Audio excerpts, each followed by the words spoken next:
हासिल करना चाहता है जहां पर जातिगत जनगणना भी हो रही है और आरक्षण का 50% की पाबंदी भी हटाई जाए। अगर आप चाहेंगे तो ये प्रस्ताव है मेरा, अगर आप चाहेंगे तो उसको हम लोग पूरा कर सकते हैं। अगर इसका समर्थन है तो मैं चाहूंगा दोनों हाथ उठा करके आप समर्थन दीजिए। ये हम लोगों को करना, इतिहास से सीखना, साहस की जरूरत है। बहुत सारे लोग हम लोग कहते हैं हमारे खून में कांग्रेस है। हम कहते हैं खून दो प्रकार का होता है, एक पॉजिटिव भी, कोई पार्टी वाला खून तो नहीं होता। अभी जैसा जितेंद्र जी बोल रहे थे, लोग कह रहे हैं राहुल गांधी जी के जान दे देंगे, उनके लिए जान मत दीजिए, उनके विचारों पर काम करिए। अगर हमारे नेता कुछ बोल रहे हैं तो हमारी वो जिम्मेदारी है कि हम उस बात को नीचे तक लेकर के जाओ। जगह नहीं, सामाजिक न्याय किसी बिरादरी और जाति की बात नहीं है, एक सिद्धांत है, विचार। वीपी सिंह जी ने लागू किया, सवर्ण समाज से थे, समाजवादी जो प्रधानमंत्री हुए जिनको कहा जाता है, हमारे बलिया जिला के गौरव थे, सामाजिक न्याय के योद्धा थे, समाजवादी नेता माने जाते हैं। चंद्रशेखर जी सवर्ण थे।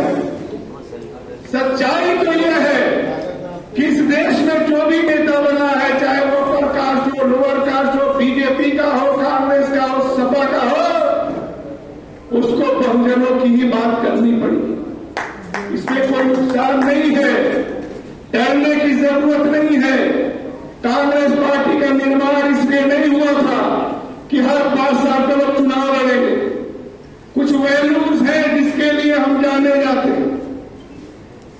1952 में जब पहला चुनाव हुआ, जनसंघ ने प्रजा परिषद एक पार्टी बनाई थी, करपात्री जी महाराज ने हिंदू कोड बिल को लेकर के मुद्दा बनाया गया। कहा गया कि कांग्रेस ने दलितों को मंदिर में प्रवेश करने का अधिकार दे दिया, इसको मुद्दा बना के चुनाव लड़े और नया नया देश बटा हुआ था। बहुत सारे पाकिस्तान से जो माइग्रेट करके हमारे हिंदू भाई लूट पीट करके आए थे, वो सब पंजाब में रह रहे थे। पंजाब में वो लोग रह रहे थे। कांग्रेस पार्टी के लोगों ने नेहरू जी से कहा, सेकुलरिज्म पर बात मत करिए, धर्मनिरपेक्षता पे बात मत करिए, नहीं तो चुनाव में नुकसान हो जाए। उस समय प्रधानमंत्री नेहरू जी थे। दुर्भाग्य से वो कांग्रेस के अध्यक्ष थे, उनकी विचारधारा कांग्रेस से मेल नहीं खाती। इलाहाबाद के थे राजर्षि टंडन जी। नेहरू जी ने कहा कि या तो ये अध्यक्ष पद पे रहेंगे या फिर मैं प्रधानमंत्री पद पे रहूंगा, दोनों एक साथ नहीं चल सकते, क्योंकि इनका विचार कांग्रेस के विचार से नहीं। कांग्रेस अध्यक्ष को इस्तीफा देना पड़ा था और पंडित जवाहरलाल नेहरू ने जो चुनाव प्रचार शुरू किया था, वो पंजाब के जालंधर से चुना था, जहां सबसे ज्यादा दंगा पीड़ित हिंदू रह रहे थे और जिनमें मुसलमानों को लेकर तत्कालीन घटनाओं को लेकर के बहुत कटुता थी। अगर आप गूगल पे टाइप करेंगे, कांग्रेस पार्टी के चुनाव प्रचार का जो पहला पोस्टर था उस जमाने में, उस पर लिखा हुआ था, वोट फॉर सेकुलर इंडिया, धर्मनिरपेक्ष भारत के लिए वोट करिए। उनको लोगों ने बहुत कहा था, मत बोलिएगा सेकुलरिज्म, मुसलमानों की बात मत करिएगा, लेकिन उन्होंने साहस दिखाया। आपको बहुत लोग कंफ्यूज करेंगे, कहेंगे जातिगत जनगणना पे बात मत करिए, नुकसान हो जाएगा। बहुत सारे नेताओं ने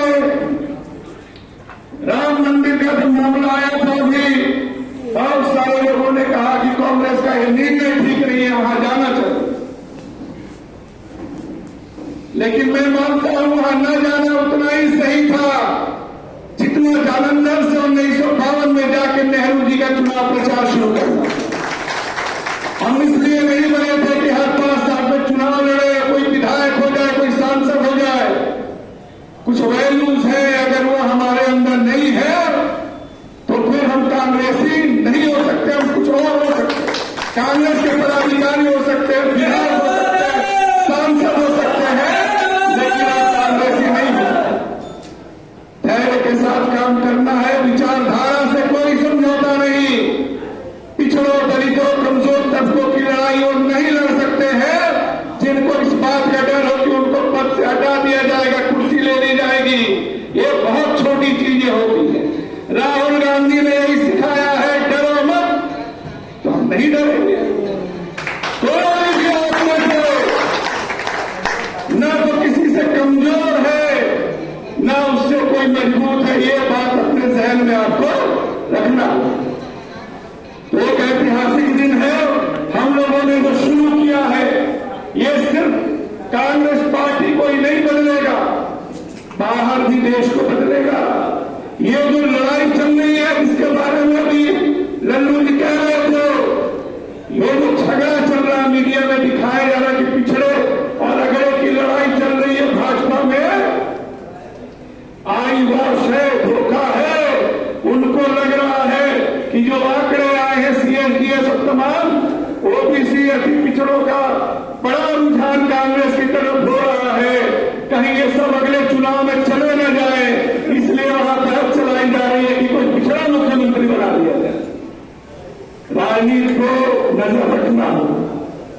गुमराह करने वाली शक्तियां हमेशा गुमराह करेंगी। 2014 में जब चुनाव हुआ, कांग्रेस हारी बुरी तरह, तो एक रिपोर्ट काफी चर्चा में थी, A.K. एंटनी रिपोर्ट उसको कहा गया। A.K. एंटनी रिपोर्ट आप जब करेंगे, टाइप करेंगे, तो उसमें आपको मिलेगा कि किसी काबिल आदमी ने रिपोर्ट बनाया और कहा कि कांग्रेस इसलिए हार गई क्योंकि उसकी छवि मुसलमान पार्टी की बन गई।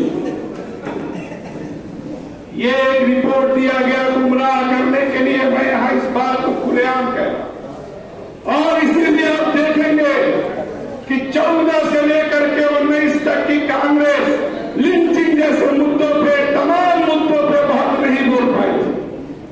लेकिन बाद में जब राहुल जी को समझ में आया, तब चीजें बदलना शुरू हुई। हमारे साथी दिनेश सिंह जी वहां बैठे हुए हैं, हम लोग पहली बार गए थे राहुल जी से मिलने, 2.5 घंटा थे हम लोग। उन्होंने कहा तुम लोग आओगे तो मैं मजबूत होऊंगा, क्योंकि मेरा विचार यहां माइनॉरिटी में है, अल्पमत में है।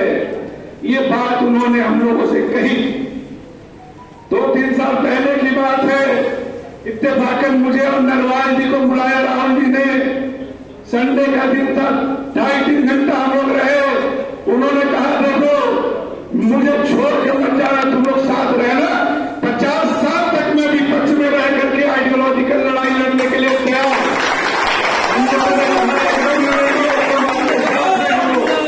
तो आज दोनों क्या इकट्ठा हुए हैं, एक नया इतिहास का अध्याय हम लोग शुरू कर रहे हैं। सबको इसमें साथ चलना है, कोई जाति के खिलाफ नहीं है, कोई बिरादरी के खिलाफ नहीं है। हम अपने विचारधारा के प्रति प्रतिबद्ध हैं, और हमारे नेता है राहुल गांधी। हम लोगों को नेता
सामाजिक न्याय के एजेंडे पे तमाम तबके तब हम पर भरोसा करेंगे जब हम उनके लिए लड़ते हुए दिखे और ठोस मुद्दों पर लड़ना होगा।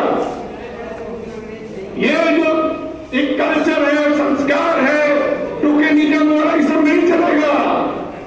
समय बहुत आगे बढ़ गया है। दलित पिछड़े लोगों की चेतना बहुत आगे बढ़ गई है। कांची राम का भी विचार कई बार लगता है कि अब इम्प्लीमेंट हो गया। वहां एक नई लीडरशिप आ रही है।